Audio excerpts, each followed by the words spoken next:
Hello everybody, it's Rebecca Dickinson, and today I will be showing you how to do the chevron stitch or the scarf. It's basically this kind of nice like ripple or wave or whatever you want to call it. I haven't been on YouTube in quite some time. It's a new setting and just new everything. So what we will start with is we will start with 29 chains. So remember, we do our slip knot. That's the wrong end. And you will proceed to do 29 chains.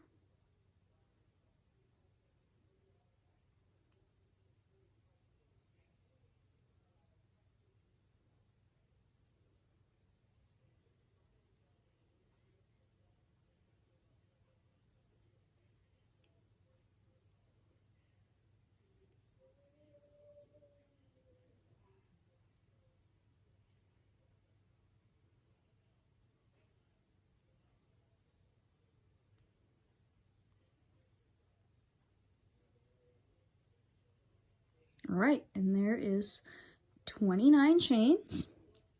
So now what we will do is we will skip the first two chains, and we will go into that third one and do our first double crochet. And then we're going to do another double crochet in the same chain. Now what we will do is we will do one double crochet in the next 5 chains.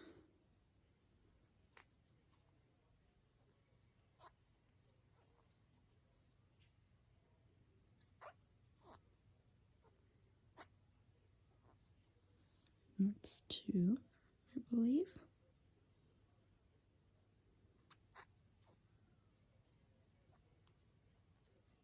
That's 3.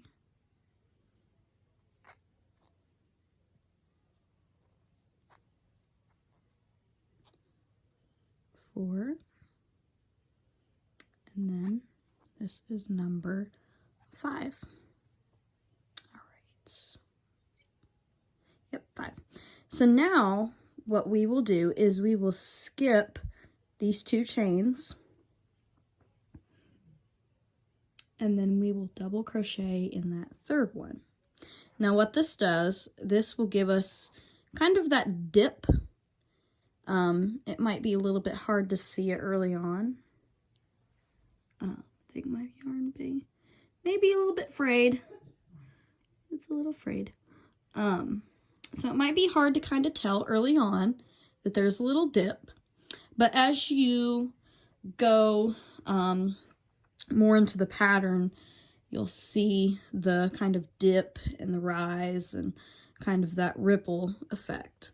Now what we will do is we will do 5 more double crochets, including this one we had just did.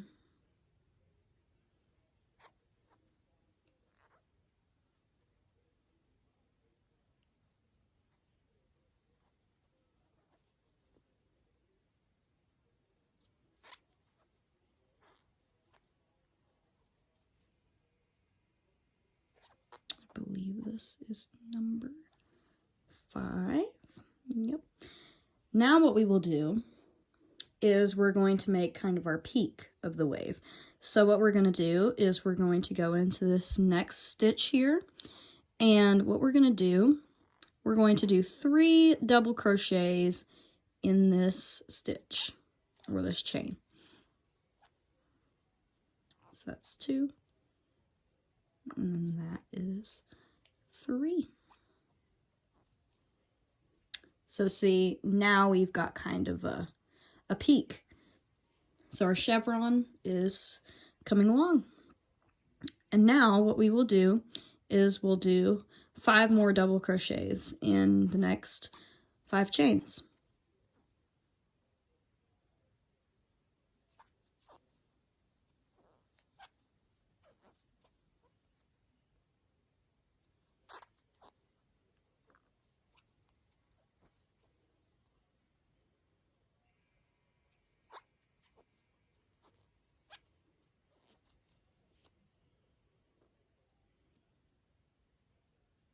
All right, I believe this is number 5.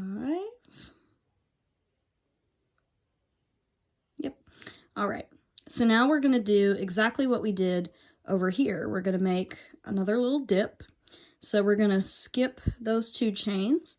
We're going to go into the 3rd one, and we're going to make that double crochet, and we have our little dip.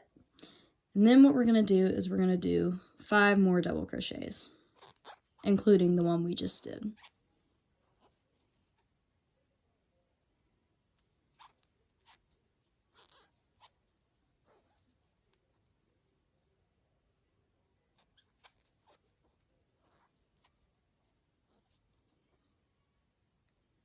I believe this is number 5. Now, as you can see, we've got this last little chain right here. What we're going to do is we're going to do something similar to what we did in the start. We're going to go into this chain, and we're going to make 2 double crochets. And that is the first row.